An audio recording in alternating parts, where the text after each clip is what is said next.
Oh, brother, that's funny. What am I going to do next? You know what I have to do next, don't you?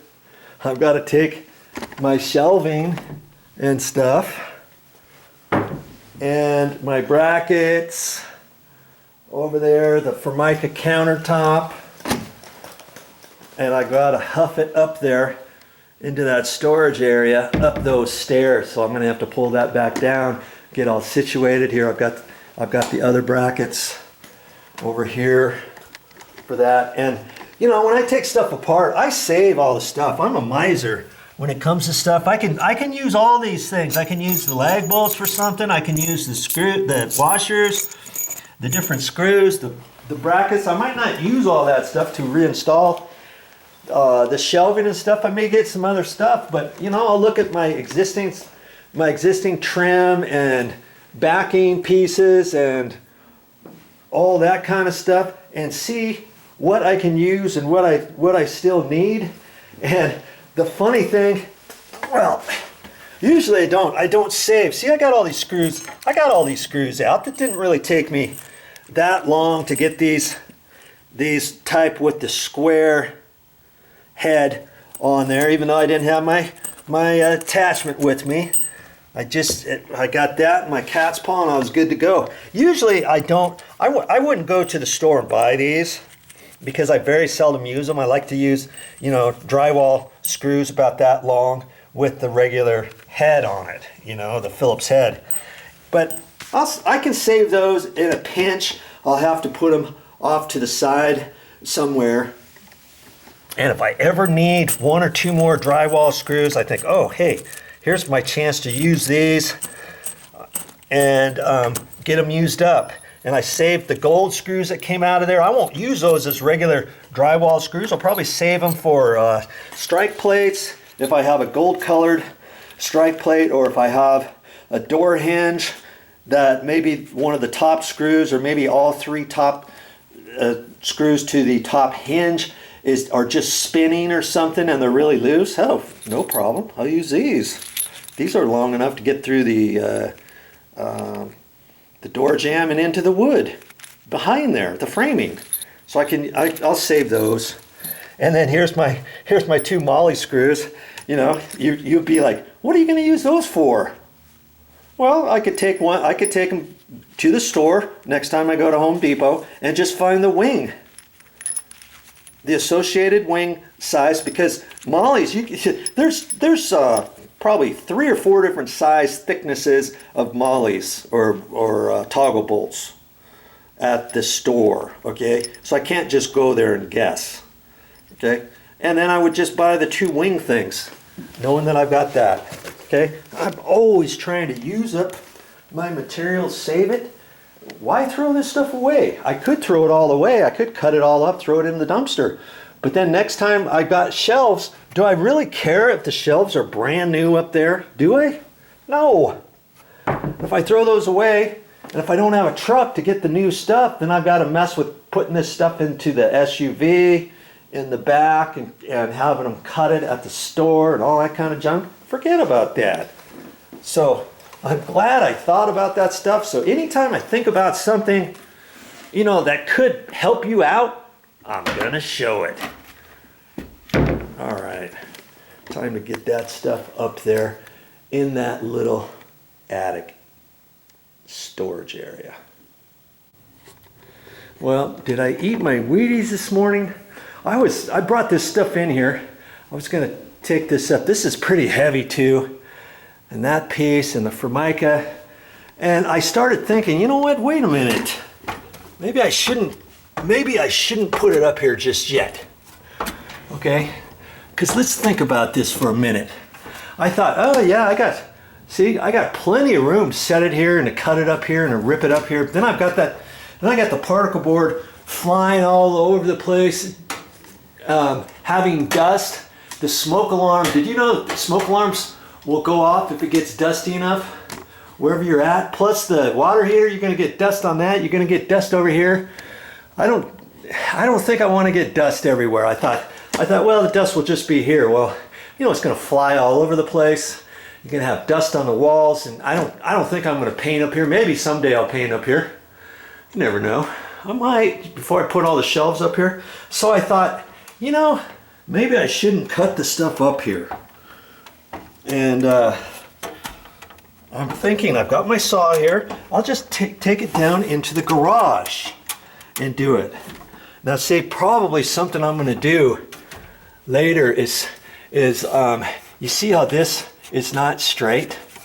That's because this ladder section is coming down too far, is what's happening with that. Whoever put these little feet on, they didn't adjust it any further. And in fact, see, sometimes the sides have little holes in there, and you can slide and adjust this up and down.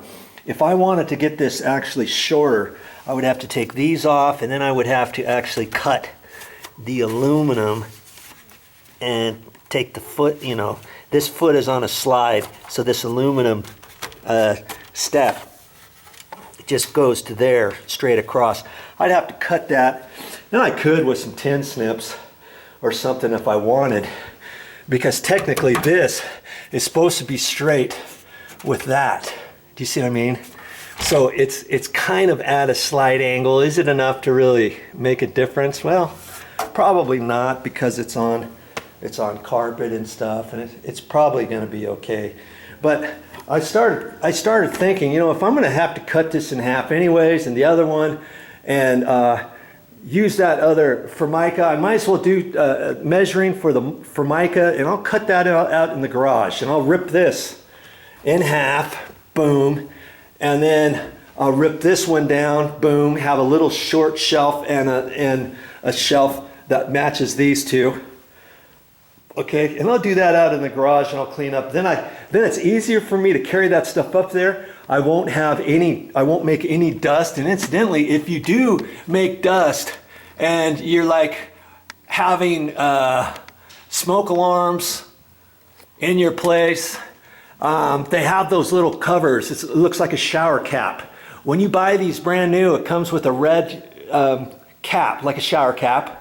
And it fits over that. Lots of times I try to save those. In fact, I saved some from when I installed some in the house.